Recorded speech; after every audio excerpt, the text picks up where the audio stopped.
আসসালামু আলাইকুম স্যার। ওয়ালাইকুম আসসালাম। আশা করি তোমরা সবাই ভালো আছো। আজকে আমি তোমাদের সাথে হজের প্রকারভেদ নিয়ে আলোচনা করব। আচ্ছা, তোমরা কেউ বলতে পারবা হজ কতভাবে আদায় করা যায়? স্যার, হজ তিন ভাগে আদায় করা যায়। প্রথমটা হচ্ছে তামাত্তু, দ্বিতীয়টা কিরান ও তৃতীয়টা ইফরাদ। হ্যাঁ, তুমি ঠিক বলেছো। আজকে আমি তোমাদের সাথে এইগুলা নিয়েই আলোচনা করব। প্রথমে আসে হচ্ছে তামাত্তু হজ। হজের মাসগুলোতে হজের সফরে বের হওয়ার পর প্রথমে শুধু ওমরা এর ইহরাম বাঁধা এবং ওমরা সম্পূর্ণ করে হালাল হয়ে যাওয়া। এরপরে ৮ জিলাস তারিখে হজের ইহরাম বেঁধে হজের যাবতীয় কাজ সম্পন্ন করাকে তামাত্তু বলে।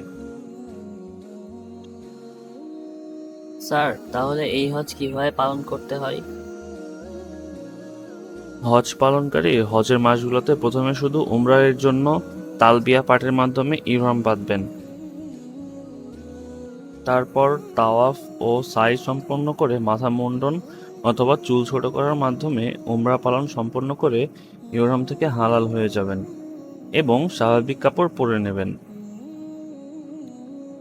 ইহরাম অবস্থায় হারাম কাজগুলো তার জন্য হালাল হয়ে যাবে। তারপর জিলহজ মাসের ৮ তারিখ মিনা যাবার আগে নিজ অবস্থান স্থল থেকে হজের ইহরাম বাঁধবেন। তারপর যথাযথ নিয়মে হজের যাবতীয় কার্যাবলী সম্পন্ন করবেন। তামাত্তু হজকারীর জন্য এক সফরে দুটি ইবাদতের সুযোগ লাভের সুক্রিয়া স্বরূপ হাদি বা পশু জবেহ করা ওয়াজিব। এরপরে যে হজ আসে সেটা হচ্ছে কিরান হজ। এক সফর ও এক ইহরামে ওমরা ও হজ আদায় করাকে কিরান হজ বলে।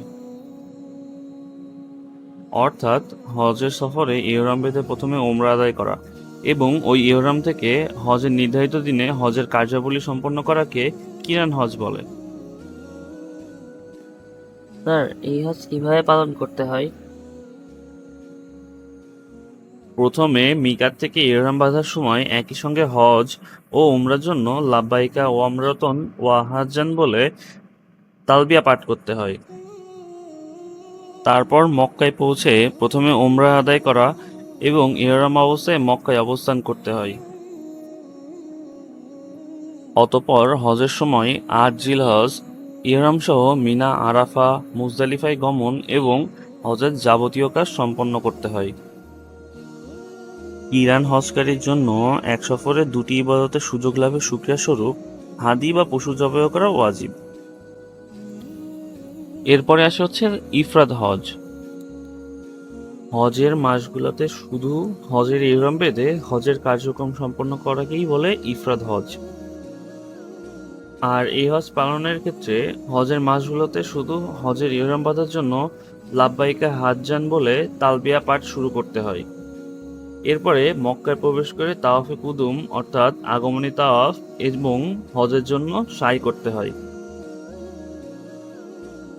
তারপর ১০ জিলহজ কুরবানির দিন হালাল হওয়ার পূর্ব পর্যন্ত ইহরাম অবস্থায় থাকা এবং এরপরে হজের অবশিষ্ট কাজগুলো সম্পাদন করা।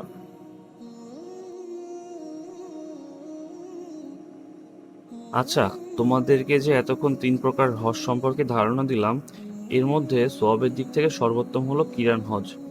এরপরে আসে তামাত্তু হজ এবং সর্বশেষ ইফরাদ হজ।